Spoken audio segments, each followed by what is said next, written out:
Bismillahirrahmanirrahim. Assalamualaikum warahmatullahi wabarakatuh. Alhamdulillah, wassalatu wassalamu ala rasulillah wa ala alihi wa sahbihi wa man walah, wa ba'd.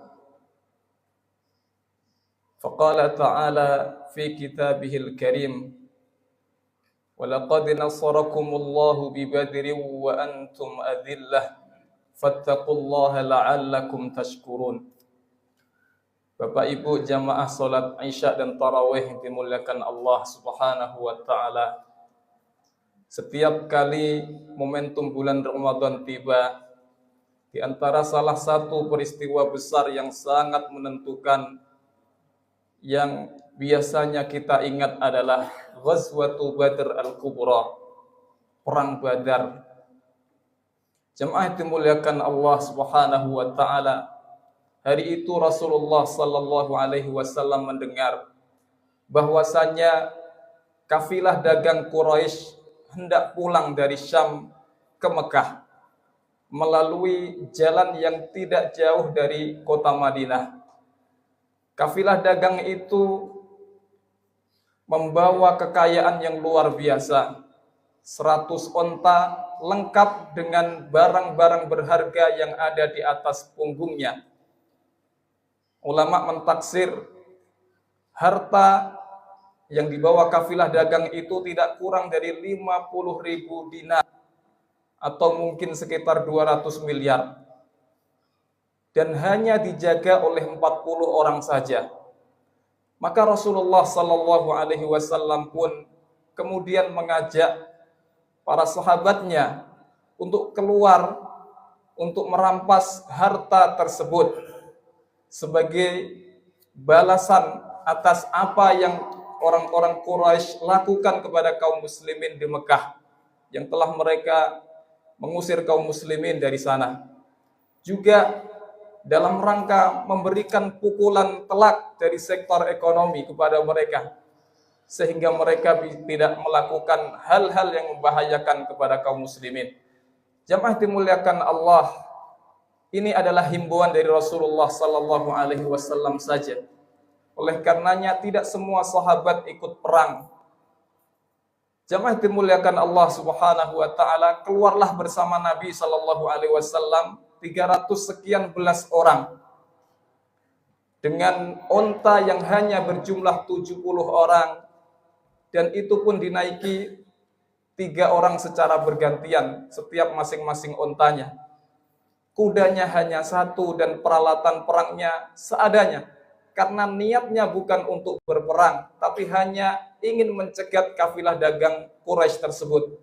Jemaah dimuliakan Allah, qadarullah, ternyata rencana itu diketahui oleh Abu Sufyan, sang pemimpin kafilah dagang.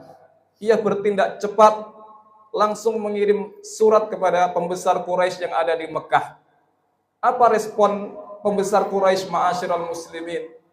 Mereka langsung mengirim pasukan perang yang jumlahnya 3 kali lipat, alias 1.000 orang, dengan onta yang tidak dihitung jumlahnya karena banyaknya. Kemudian dengan senjata yang sangat lengkap. Jamaah dimuliakan Allah, dan qadarullah juga, ternyata kafilah dagang itu kemudian berhasil meloloskan diri, dan sebagai gantinya kaum muslimin mau tidak mau harus berpapasan, harus bertempur dengan pasukan perang yang jumlahnya 3 kali lipat dari jumlah mereka. Jemaah dimuliakan Allah Subhanahu wa taala, di samping ketimpangan-ketimpangan yang tadi disebutkan, ada satu lagi problematika yang dihadapi kaum muslimin saat itu. Apa itu? Dari 300 sekian belas orang ini, yang akan otomatis keluar bersama Nabi itu hanya 80-an orang saja. Mereka adalah orang-orang muhajirin. Selebihnya yang 200 sekian orang itu mereka adalah orang-orang Ansar, yang mereka itu punya perjanjian khusus dengan Nabi di Bai'atul Aqabah. Mereka baru akan berperang secara otomatis bersama Nabi manakala musuh masuk ke kota Madinah. Sementara Badar ini di luar kota Madinah. Maka Nabi Shallallahu Alaihi Wasallam pun menggelar rapat darurat. Dikumpulkanlah para pembesar sahabat Nabi SAW. Ashiru alayya ayyuhas sahabah. Berikan aku masukan, wahai para sahabatku. Maka berdirilah Abu Bakar, berdirilah Umar bin Khattab, berdirilah Umar ibn Al-Miqdad ibnu Amr. Semuanya menyatakan kesiapannya. Tapi Rasulullah Sallallahu Alaihi Wasallam sepertinya masih belum puas. Ashiru alayya ayyuhan nas, kata Nabi. Berikan aku masukan lagi, wahai para sahabatku. Kenapa ma'asyiral muslimin? Karena 3 orang yang tadi disebutkan mereka adalah orang-orang muhajirin yang secara otomatis akan ikut berperang. Sementara kaum Ansar berbicara. Maka jemaah dimuliakan Allah, berdirilah Sa'ad ibnu Mu'ad mewakili kaum Ansar. Ia katakan kepada Nabi, "Laka'annaka turiduna ya Rasulullah." Sepertinya engkau menginginkan kami orang-orang Ansar berbicara ya Rasulullah. Rasulullah mengatakan, "Ajal, iya." Maka kemudian Sa'ad ibnu Mu'ad mengatakan, "Laqad amanna bik." Kami telah beriman kepadamu ya Rasulullah. Wa saddaqnak, kami telah membenarkanmu ya Rasulullah. Wa fa'atainaka ala dzalika uhudana wa mawathiqana ala sam'i wa ta'ah. Oleh karenanya kami telah berikan kepadamu sumpah setia kami untuk senantiasa mendengar dan taat kepadamu.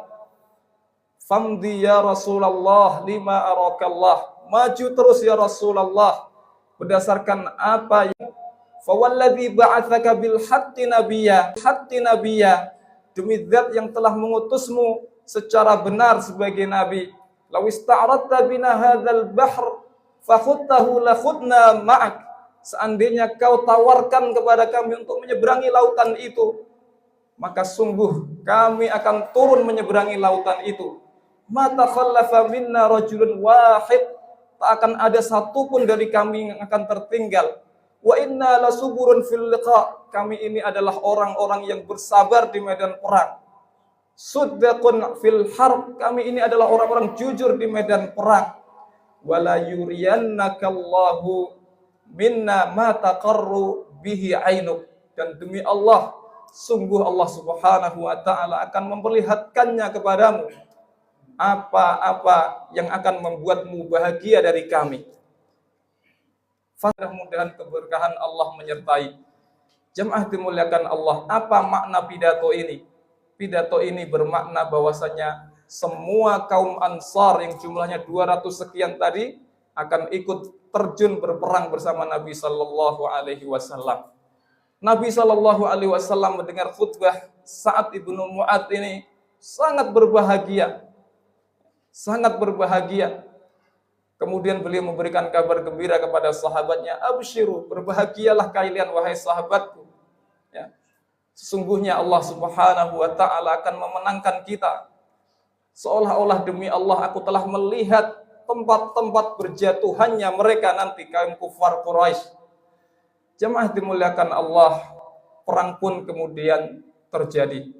Dan hasilnya kita tahu semua, kaum muslimin diberikan kemenangan yang sangat gemilang. Dan bahkan puluhan orang-orang Quraisy ya, kemudian menjadi gugur atau tewas di medan perang tersebut. Jemaah dimuliakan Allah Subhanahu wa taala. Terdapat banyak sekali ibrah dan pelajaran untuk kita semua dari perang Badar ini. Di antara pelajarannya adalah yang pertama, bahwasanya sahabat itu adalah manusia terbaik, dan di antara sifat yang mereka miliki adalah mereka itu sur'atul istijabah. Mereka sangat responsif atas apapun yang nabinya perintahkan kepada mereka. Dan itu terlihat dari apa yang disampaikan oleh Sa'ad ibnu Mu'ad radhiyallahu anhu. Padahal sangat jelas apa resiko yang akan dihadapi manakala perang itu dilaksanakan. Tapi begitulah ma'asyiral muslimin. Mereka tidak banyak bertanya. Apapun yang Nabi perintahkan, langsung dijalankan. Dan ini berbeda dengan umat sebelum kita, Bani Israel, di mana pernah terjadi suatu pembunuhan yang tidak diketahui siapa pelakunya. Maka karena tidak diketahui itulah terjadi pertengkaran, saling tuduh. Maka mereka pun mendatangi Nabi Musa alaihissalam. Wahai Nabi Musa, terjadi pembunuhan dan tidak diketahui siapa pembunuhnya. Nabi Musa mengatakan, idbahu baqarah, sembelihlah sapi, seekor sapi. Jamaah dimuliakan Allah, apakah Banu Israel langsung melaksanakan? Ternyata tidak. Mereka malah mengatakan, atatakhiduna huzwa, kamu sedang mempermainkan kami, wahai Musa. Ya, karena mereka mengedepankan akalnya terlebih dahulu. Apa hubungannya sapi dengan pembunuhan? Seolah-olah tidak ada hubungannya. Jamaah dimuliakan Allah, Nabi Musa mengatakan, a'udzubillahi an akuna minal jahilin, aku berlindung kepada Allah dari orang-orang bodoh.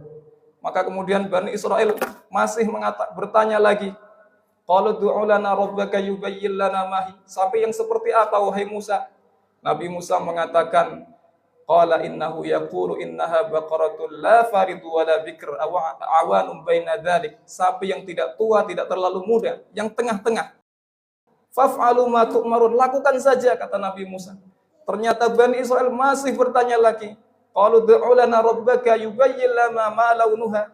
Warnanya apa Nabi Musa? Nabi Musa mengatakan, qala innahu yaqulu innaha baqaratun safra faqi'un launuha tasurrun nadhirin. Warnanya kuning yang membuat suka semua orang yang melihatnya. Apakah dilakukan? Tidak. Mereka bertanya lagi. Qalu du'u lana rabbaka yubayyin lana mahi. Innal baqarata syabaha alaina wa inna insyaallah lamuhtadun. Sapinya yang seperti apa wahai Musa? Kami kesulitan. Nabi Musa mengatakan, qala innahu yaqulu innaha baqaratun la dhalulun tuthirul arda wa la tasqil hartha musallamatul la syiyata fiha. Yang tidak pernah digunakan untuk membajak sawah, tidak pernah digunakan untuk mengairi ladang, tidak ada cacat, musallamatul la syiyata fiha. Jamaah dimuliakan Allah. Akhirnya mereka menemukan sapi yang dicari tersebut, tapi dengan harga selangit. Berapa harganya? Emas seberat sapi tersebut. Jamaah dimuliakan Allah, ini adalah persis apa yang disampaikan Nabi SAW.